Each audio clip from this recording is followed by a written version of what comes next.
a lot of that aid also went to Pakistan, and a lot of that money, military aid, also was used in Pakistan's aggression towards India in all the conflicts that we have had. Now, you spoke about sort of the civil war that happened in Pakistan, or the serious unrest that happened in the late 2000s, early 2000s. Would you speculate? And I know there was a lot of reporting on mainstream US newspapers like the New York Times and all. Did the Americans at the time have a handle on Pakistan's nuclear program? Were they tracked? Was there a real fear that these bombs could get into the hands of terrorists? Yes, I think that's always been a fear. And, the reporting has been that the Americans worked with the Pakistanis to secure their nuclear weapons in different pieces and parts, in secure facilities around the country where hopefully anybody ignorant enough to be a bin Ladenite would not be able to figure out what to do with it all, and would not be able to get their hands on it all and not be able to put it together in any useful way. So I don't know whether that's really true. It makes it much harder to use it as a nuclear deterrent if India, for example, is convinced that, hey, they can't even get their act together and get their nukes put together in a few days. We can whoop them by then or something like that. So it makes sense that they would keep at least some of their nukes at the ready, which of course is a real danger because there are completely fanatical lunatics in that country who, would be quite willing to start off a major confrontation like that if they could. Although, and look, it's the age-old question when it comes to these intelligence agencies and these terrorist groups is, we know that ISI supports the Lashkar-e-Taiba, for example, and other Pakistani terrorist groups. But to what degree do they really control everything they do? I don't know. And, for example, I don't believe that despite all the support that the United States and its allies have given Al-Qaeda over the years, that our government controls everything that they do. I think that they have their own agendas and they'll do what they want. The Americans essentially, they think they're clever. They can use these guys to kill Serbs or Russians or Shiites or whoever their enemies are, or potentially even Indians, although I don't have any reason to believe the Americans are behind that. But overall, they've been backing this, extremely, revolutionary political Islam for these, what you might consider to be very minor interests and ends around the world. Breaking Kosovo off from Serbia, that's worth committing high treason on Osama bin Laden's behalf? No way, right? And so they've been willing to do that. And yet this whole time, and look, I'm no expert on every different sect of Sunni Islam, but I can tell you that I know that it's true, right? That there are millions of Salafi and Wahhabis who are, the Wahhabis, they say, are the most literal interpretation of the original texts, where the Salafis say, oh, we should live like it's the 7th century, because that was when everything was perfect under the days of Muhammad.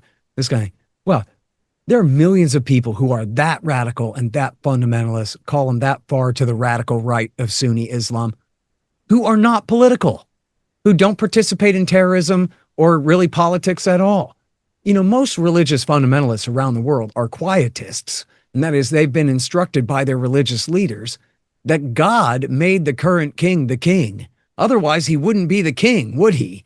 And it's not your place to question the king if God's the one who put him there, is it? So you shut up and go to mosque, go to church, go to whatever temple, and obey and leave the civil authority to somebody else.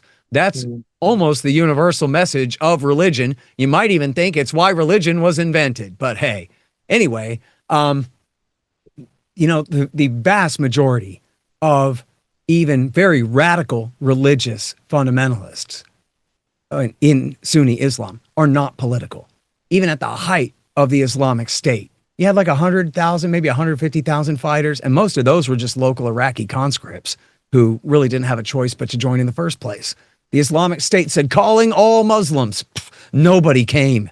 There's 1.5 billion Muslims in the world. Nobody showed up to fight for the Caliph Ibrahim just because he said that God ordained him the Caliph. That didn't seem to impress anybody, right? So I think that's an important part to keep in mind about all of this here, And I don't really know exactly how all the different Muslim sects interacted with each other in the days before World War II and all that. But I know that since World War II, Britain and the United States, in concert with the Saudis and then later with the Pakistanis, have worked very hard to cultivate the most intolerant, the most extremist, the most head choppinist of the Salafi terrorists in the mold of Osama bin Laden.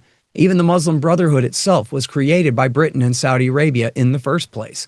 Now, does that mean that without them, everybody would be a Sufi and just, like a Muslim Buddhist who just wants to whirl and get along or whatever? Maybe not. But it is the case that the Western intelligence agencies have used the Saudis to encourage the absolute worst of these religious kooks to be their terrorist mercenaries, mostly because they don't mind dying. So they're very effective mercenaries when you want to send them out there and get some dirty work done. But then, man, I'm sorry, but September 11th, even if you're the world's worst cynic, September 11th should have been the end of that.